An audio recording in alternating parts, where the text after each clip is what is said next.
One small piece under your orchid. That's all it takes to reveal the simple trick many orchid owners overlook. And within 12 weeks, one struggling orchid produced 16 new flower spikes. If your orchid looks healthy, has plenty of green leaves, but refuses to bloom, you're probably missing one important piece of the puzzle. And the surprising part is that it may already be sitting in your kitchen. But here's what most people get wrong. Simply putting something under your orchid and expecting flowers to appear overnight isn't enough.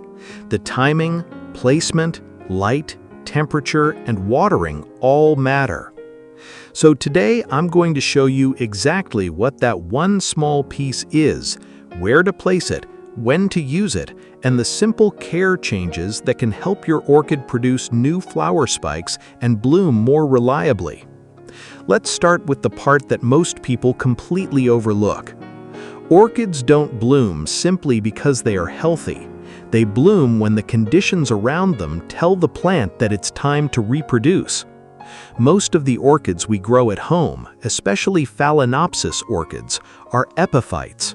In nature, they grow attached to trees rather than sitting in ordinary garden soil.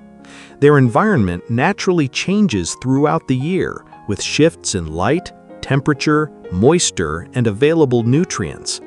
When we bring them indoors, we often give them almost the exact opposite. The temperature stays nearly the same day and night. The light can be too weak, and we water them on a schedule instead of paying attention to what the roots actually need. And that can leave you with an orchid that looks perfectly healthy but simply refuses to flower. The first thing to check is light.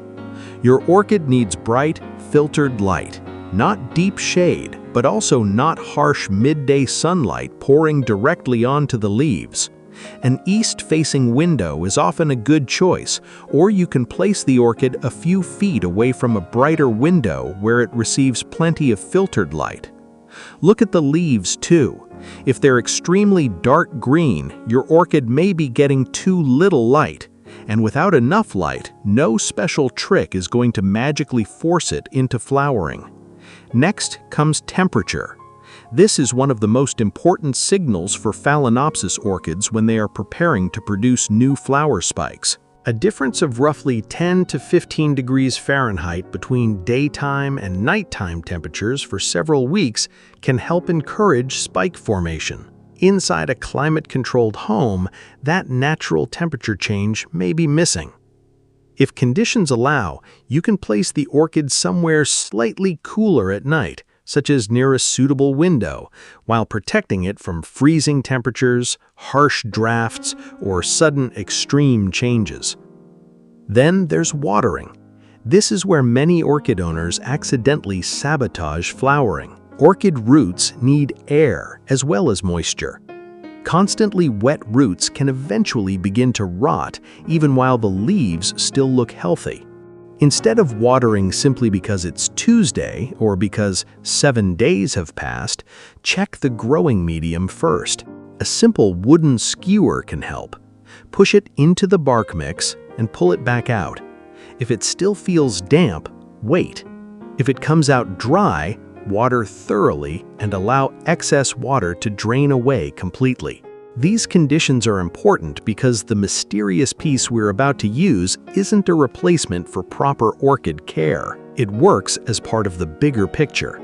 And once your orchid has the right environment, there are a few more things you should check before adding anything. Repotting is one of them. Many people repot an orchid the moment it starts looking stressed, but that isn't always the best time. In general, repotting is better done after flowering has finished, when the plant is moving into active root growth. Look at the roots and the growing medium. If roots are pushing heavily over the edge of the pot, or the bark has broken down and become fine and compacted, it may be time to repot. For many Phalaenopsis orchids, this can be roughly 12 to 18 months, depending on the condition of the growing medium and the plant itself. And don't automatically choose a huge pot. Orchid roots generally prefer a snug environment, rather than a container with a large amount of unused space. A pot that is dramatically oversized can encourage the plant to concentrate on roots and leaves instead of preparing to flower. Feeding matters too, but more fertilizer doesn't automatically mean more flowers. A weak, balanced fertilizer used during active growth is usually more sensible than repeatedly applying strong fertilizer. Too much fertilizer can lead to salt buildup in the growing medium and damage the roots. So before looking for a secret ingredient, make sure your orchid has the basics right. Good light, a useful day-to-night temperature change, proper watering, healthy roots, appropriate pot size, and sensible feeding. Now we get to the part you clicked for, the one small piece. It's a piece of banana peel. Specifically, a piece about 1 inch long. But don't just bury a whole banana peel inside the pot and walk away. That is not the goal. Take a clean piece of banana peel, approximately 1 inch long, and place it just under the surface of the bark mix near the base of the orchid. It should sit beneath roughly the top inch of the bark, close enough to break down gradually, but not pressed directly against the stem or buried deep among the roots. Why banana peel? Banana peels naturally contain potassium, along with smaller amounts of other nutrients. Potassium is associated with many plant processes, including flower development. The important point, however, is that this should not be treated like a magical fertilizer that forces an orchid to bloom. Think of it as a small additional nutrient source, used after you've already created the conditions your orchid needs. And timing matters. If your orchid is sitting in deep shade, constantly wet, or exposed to unsuitable temperatures, putting banana peel underneath it isn't going to solve those problems. The plant needs the right environment first.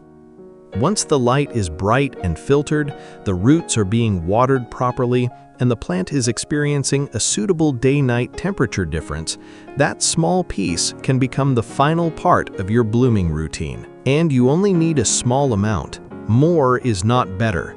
A large amount of banana peel can break down too quickly, create an unpleasant environment, and potentially attract pests such as fruit flies or encourage mold. One small piece is enough. After roughly 2 to 3 weeks, replace it rather than continually adding more pieces on top of each other. Now let's put everything together into a simple routine you can actually follow. First, check your orchid's light today. If the leaves are sitting in deep shade, move the plant somewhere brighter with filtered light. If harsh midday sunlight is hitting the leaves directly, move it farther away from the window or filter the light. Second, stop watering according to a fixed calendar. Use the skewer test or check the growing medium and roots, then water thoroughly only when the plant actually needs it. Third, pay attention to nighttime temperatures. If you're entering a cooler season and your indoor conditions allow it, give the orchid a moderate day-to-night temperature difference for several weeks. Don't expose it to freezing temperatures or severe drafts. Fourth, check the pot and growing medium. If the bark has broken down or the plant has clearly outgrown the container, plan your repotting for the appropriate time, preferably after flowering has finished. Fifth, keep fertilizer gentle. More fertilizer isn't a shortcut to more flowers. And finally, save one small piece of banana peel.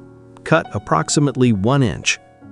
Place it just under the top layer of bark near the base of the plant without touching the stem or burying it deep beside the roots. Then give the plant time. Don't expect flowers tomorrow. The example that inspired this technique took 12 weeks and produced 16 new flower spikes on an orchid that had not bloomed for 2 years. That's the kind of result we're aiming to understand. Not a magic overnight transformation, but an orchid given the right conditions and a carefully timed final boost. And remember, the banana peel isn't the entire secret. The real secret is putting the whole system together. Bright, filtered light gives the orchid the energy it needs. The nighttime temperature change provides an important seasonal signal. Correct watering keeps the roots healthy. proper repotting protects the root system. Balanced feeding supports growth without overloading the plant. And that one small piece of banana peel becomes the final addition rather than a miracle cure. If your orchid has been sitting there for months with beautiful green leaves but absolutely no flowers, don't give up on it yet. Check the light, check the roots, check your watering, check the temperature, and then when the plant is properly prepared, try the 1-inch piece. Because sometimes the difference between an orchid that only grows leaves and one that starts producing new flower spikes isn't a complicated product or an expensive fertilizer. It may simply be a matter of giving the plant the right conditions and one small, carefully timed addition. Try the steps this week. Give your orchid time to respond, and let me know in the comments whether yours has been blooming normally or refusing to flower. And if this helped you understand what your orchid actually needs, subscribe, because in the next video, we'll look at what happens during the following 12 weeks and the signs you should watch for when your orchid is finally preparing to bloom again.